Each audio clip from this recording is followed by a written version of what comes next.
They all say the EOB is not a bill, but this is your chance to audit what's coming to you. Did I go to this provider on this date? Does the service match? And how much am I going to owe? Welcome to Under the Coverage. During each episode, we interview people, sometimes it's just each other, who spend their working days focused on health benefits and health care. As consumers, we want the same thing you do. We want the entire system to be less complicated. Our guests share insights about how they navigate healthcare and the health benefits systems. I'm Jolene Myers. And I'm Sarah Flusky. And we're ready to lament, complain, empathize, and maybe help a few people. This episode kicks off our third season of episodes. We aim to have all of our episodes available in time for open enrollment each year. Most plans have open enrollment between the summer and fall, and to the extent possible, we try to keep our conversations evergreen because it's hard to know what you don't know until it's too late.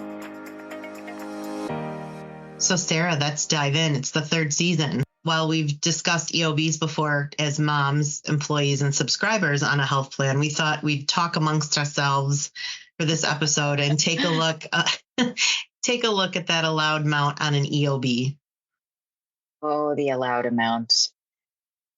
I love a good EOB. I feel like they all say the EOB is not a bill, but I feel like that's the moment where you get to check to see how your claims might process for a visit. So this is like your pre-bill. This is your chance to audit what's coming to you and sort of review, did I go to this provider on this date? Does the service match? And how much am I going to owe? That always feels like the magical question. Yes. So there are also some links in the description for sample EOBs that I think can be helpful. I mean, everybody gets their own EOBs, but those also live in the description, just really generic examples of what an EOB or an explanation of benefits looks like if you're trying to understand what exactly it is that we're talking about.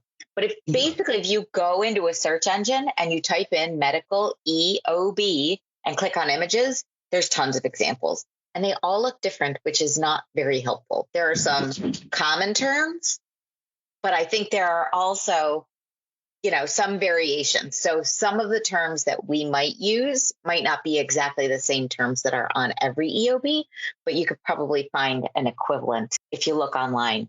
So a lot of people get them electronically. Do you get yours electronically? I do. Good for you. I'm too old. I mean, I want to move them to electronic, but then I have to remember to turn on notifications because you have to review them. Like to me, when I get it in the mail, I have to look at it then, or at least set it aside like I do any other bill. Did I get this service? Was it on these dates? Was it that provider? Ours have a code on them. So sometimes I'll Google the codes. Yeah. Well, very nosy. What am I getting billed for? Absolutely. Well, and I think that is a blessing and a curse working in the industry that we work in too. You read a lot about fraud and waste. So I think it's important to verify that the service that you received is on the EOB, and you can kind of break it down and say, okay, yeah, that makes sense, because you just never really know. So it is important to check those things when you get them. And I think one of the other things I liked about the links that we included in the description is the breakdown. If you're a visual person, obviously each EOB is going to be set up a little bit different, but I think it's important to it's a roadmap. It is a roadmap of how to kind of dissect these things as they come into your mailbox or inbox.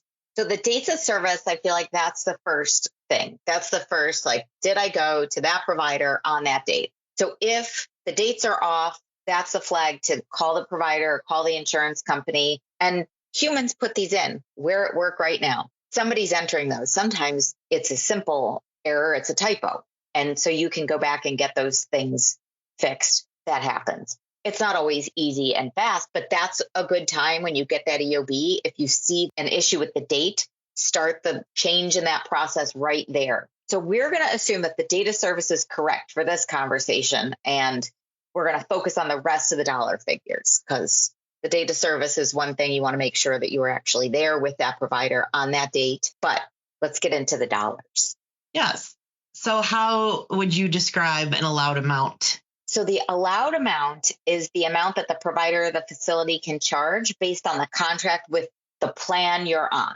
So the allowed amount is going to be different depending on the type of plan. It might be different based on network, if you have a regional or national network. So the allowed amount is the dollar amount that's negotiated by that network. So there's billed charges, but then separately there's that allowed amount that says, I have a contract with this network and this is how much I have agreed with them. I will charge members in that network.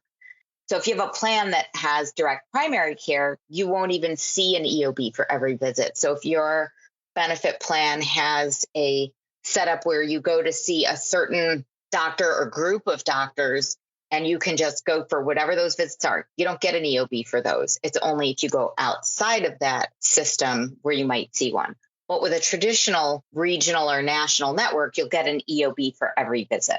And then some plans use a different reimbursement method where you can go see any doctor, but they're going to pay a certain percentage. It's called reference-based pricing. It's just another way to manage what I'm going to air quote call an allowed amount so that you can control the cost of those things and you're not paying full billed charges. So those might look different there. But however your plan is set up, it's going to have a different allowed amount, and that's just based on the kind of network, what controls what doctors you could see. So only you can see what the provider or facility charged, but you notice that the allowed amount is different than the billed amount. So then what happens? So the billed amount might be the total billed, total charges, amount billed, charge amount. That's your total billed. And then the allowed amount might be called patient savings, amount paid, allowed, network savings, network discount, something like that. That's your negotiated rate of payment. So then those dollars will be different most often. So once you can see what the provider or facility charged and the allowed amount is different than the total billed, then you look at the patient responsibility section. And that section might be amount owed to provider, member responsibility, something like that. And that indicates whether or not you should expect a bill from the provider. So at that point, your plan kind of kicks in and you see the amount the provider charged, the allowed amount, or what your network setup says, this is what your payment should be.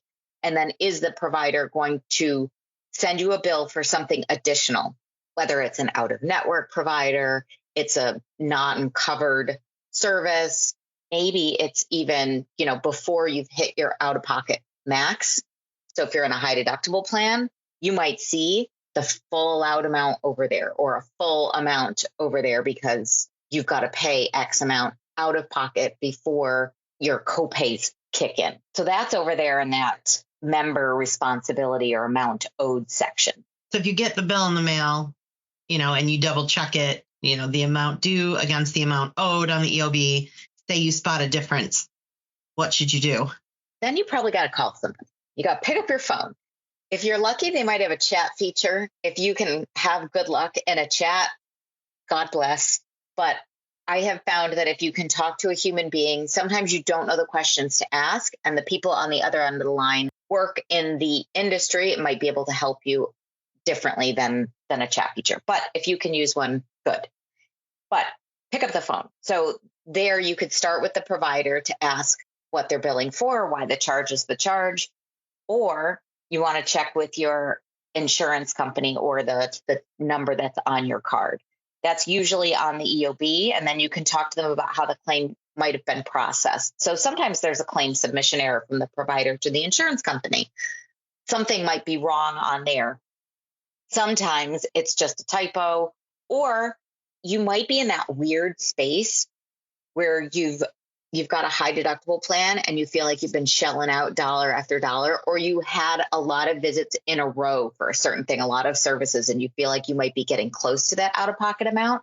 So then you want to wait and see what gets processed as you get closer to hitting that out-of-pocket amount for a high deductible plan, because at some point in there, one of those bills is going to maybe hit now you're in a copay state. Instead of needing to pay $1,000 out of pocket from a bill, somewhere in there, you might hit that. So that's when it's a good time to call the number on your member ID card or on the EOB to see if you can get a sense of where they are in the claims processing cycle. So you don't lay out money that you don't need to lay out quite yet.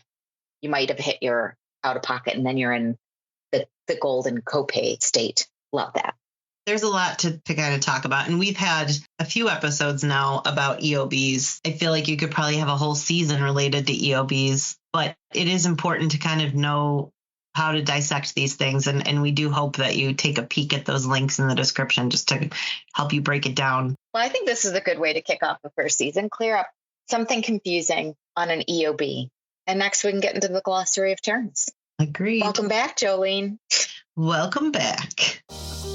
This podcast is brought to you by Nova Healthcare Administrators. Do you have a question or a situation you'd like advice about? You can find us on Twitter at UNDR The Coverage. If you're into email, you can reach us at podcast@novahealthcare.com. Don't forget to leave a review, give us a like, or subscribe, but more importantly, share. We'll find the insiders.